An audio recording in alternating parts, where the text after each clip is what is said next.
Okay, let me just turn this way. I'm gonna be talking about three short things.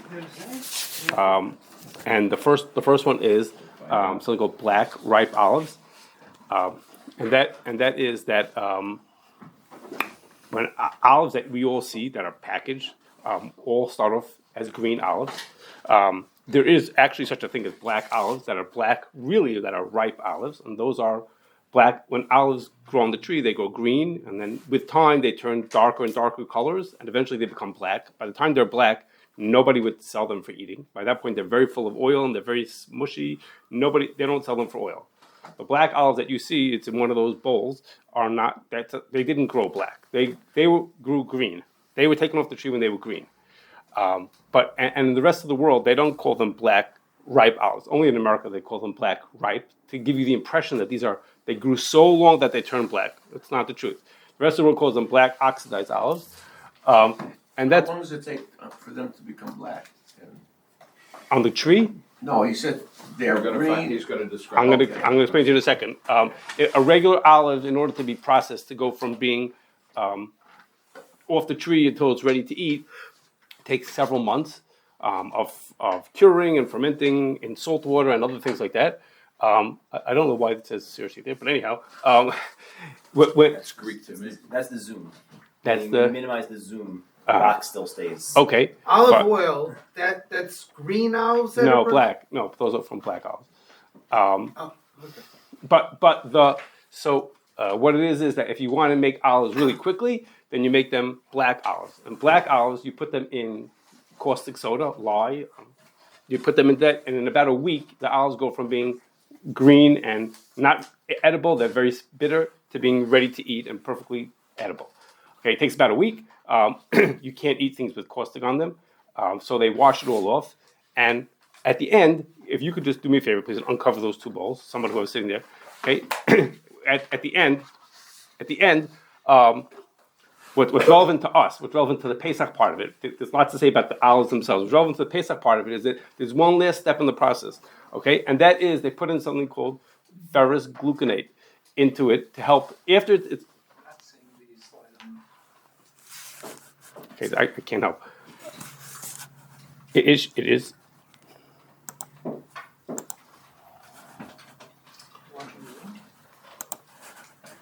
Try it like that. That better? Yes. Okay. So when the last thing that happens is they add in ferrous gluconate, a tiny amount of this, something called ferrous gluconate, and that turns the olives from being a brownish, grayish color like you see in one of those bowls. One of those is olives made without ferrous gluconate, and the other one is the ones made with ferrous gluconate, and that finishes it off and turns them black. Okay. Without that, they turn out brownish, grayish. The only effect of that, the purpose is to change the color. That's exactly correct. That's what it's for. That's what it's for, to help it give the nice black color instead of this color, which is not so. Most people don't like that color. Basically racist. Excuse me? They're basically racist. They're racist. Okay, you can say it how you like. But the okay, so that's what goes on to switch them over to that color. Okay, so this is a kind from. It's unusual to get ones without the ferrous gluconate, and it makes now.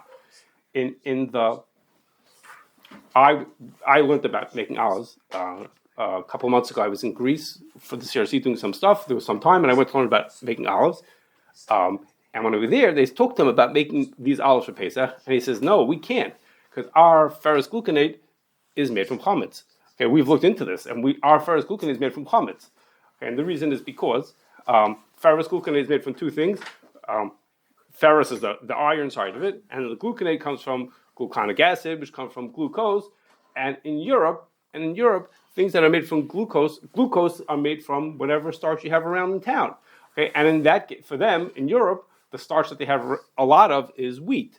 So their ferrous gluconate is made from chametz, and they can't use it on Pesach. Okay, they can't make it kosher Pesach.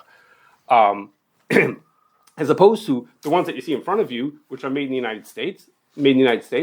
I don't know what ferrous gluconate they're using. We don't give hashgacha to them. You could find out from whoever gives hashgacha, but we would assume the United States, those kind of things would be made not from wheat, they'd be made from corn.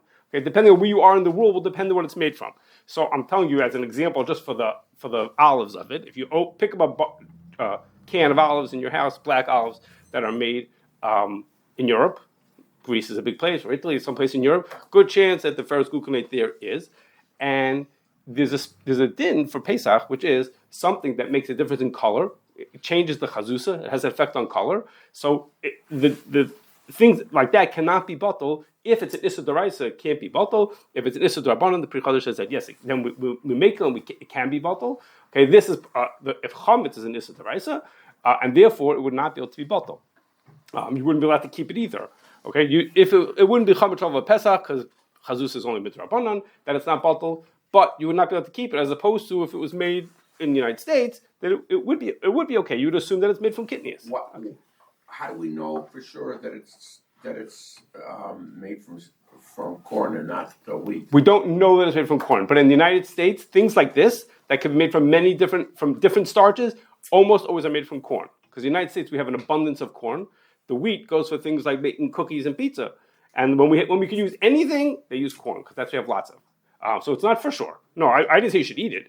I said, but as far as do I have to be concerned that I should keep it in my house on Pesach? The assumption is that it's not made from chametz. Okay, and that's in general a rule that things that can go either way, when they come from the United States, they come from the Far East, come from South America, those are probably not chametz. If they come from Europe, good chance that it is chametz. Okay. Is it always true that these types of things can go either way, or are there examples where for some reason a particular manufacturer would say, well, the ferrous gluconate that comes from wheat, is much better, so I'm going to seek that out anyway. Okay, so it happens to be that actually at this manufacturer in Greece, he said, I've tried many different brands, I only like this brand.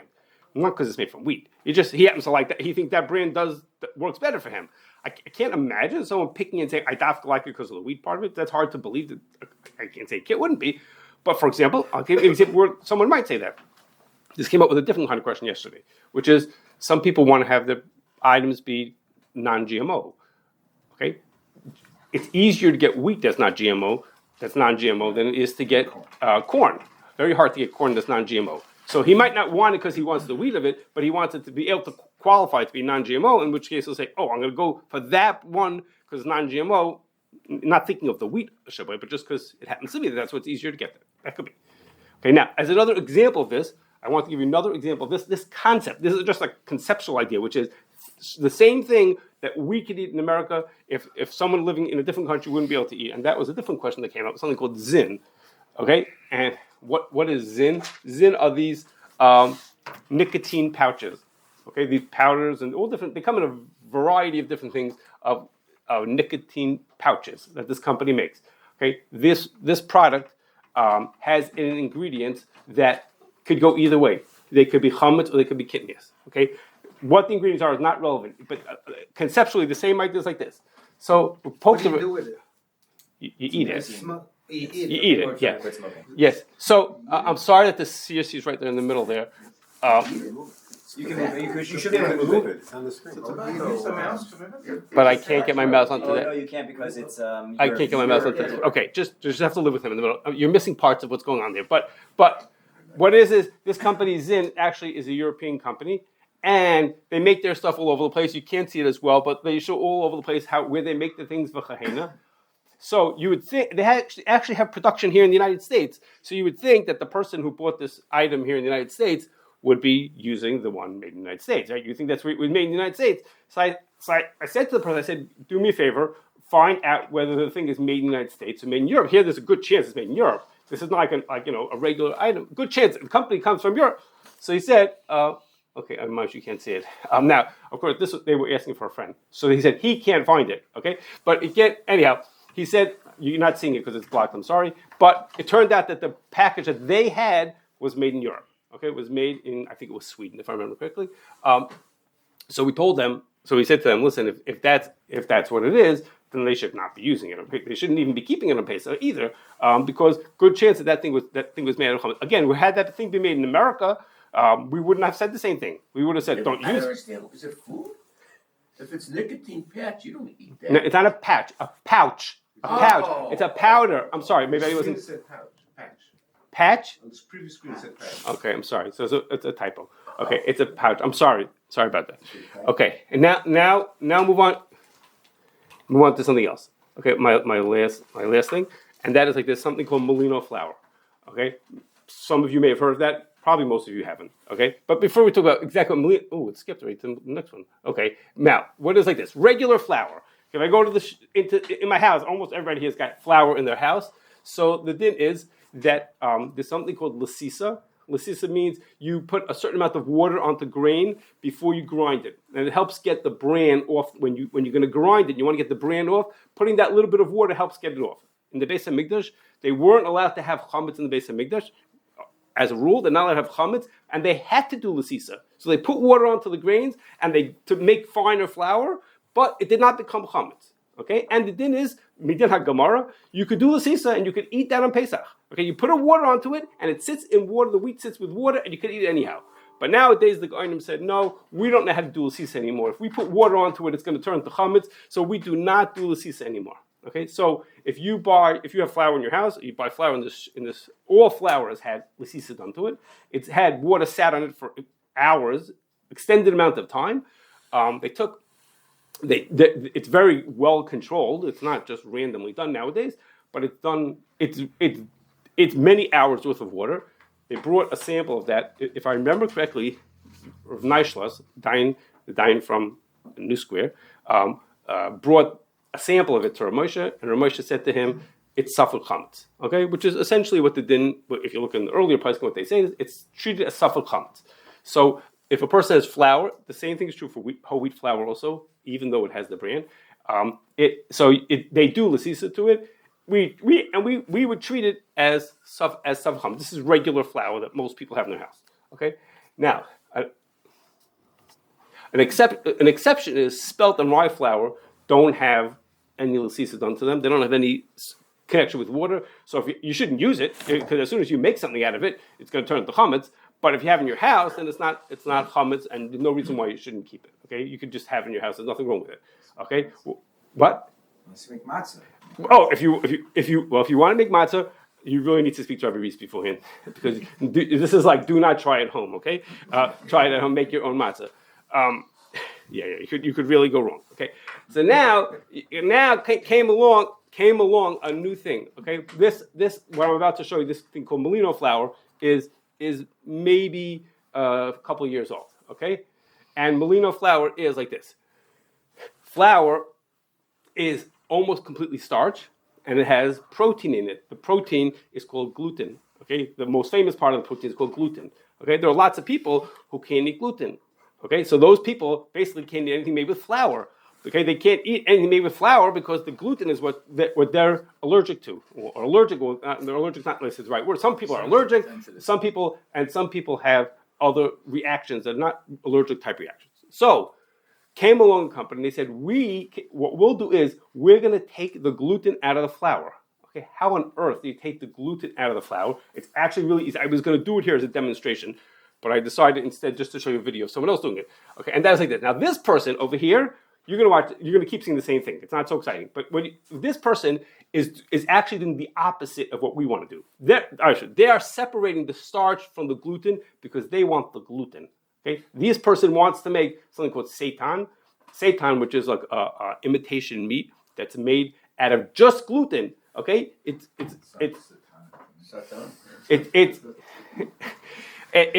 so they want to get the starch out, but it's the same process, whichever one you want. Okay? And what it is that if you soak flour in water, you take dough and you soak it in water, the starch all just comes pouring out. Okay, we've done it here, and you could do it yourself at home if you want to. Take a bowl of flour and just run it under the water, and the starch just comes pouring out. This person is going to wash it.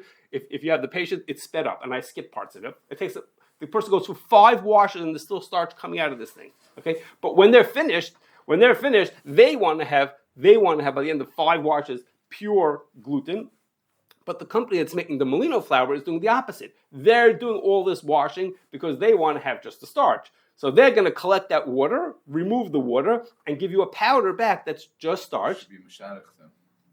Well, I'm sure they sell the gluten to somebody else. I'm sure somebody buys the gluten from them, like people want to make high gluten flour, right? People buy it from them, but they take pull all the starch out, then take the water out of that out of that, and they're left with a powder, which is just, and that flour is, as you saw in the screen before, it says that it's gluten-free, and people who are not allowed to eat gluten can eat that flour.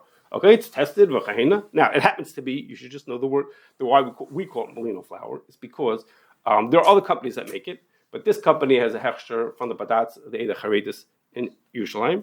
It's made in Italy. It was imported to Eretz Yisrael. That's where it first got more popular by people.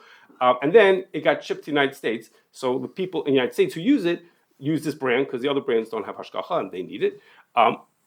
So this brand called Molino is brought to the United States, and people who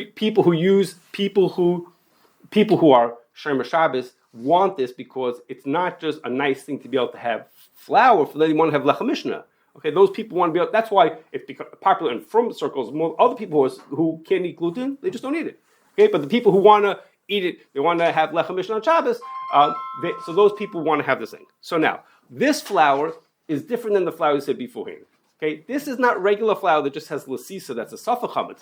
This flour is 100% vadei chametz. Okay, this, in order to get, as I'm showing you, in order to get the starch out of this and create this Molino flour, you don't do lasisa, put a little bit of water on the very controlled circumstances to get it just so. You do again and again washing it to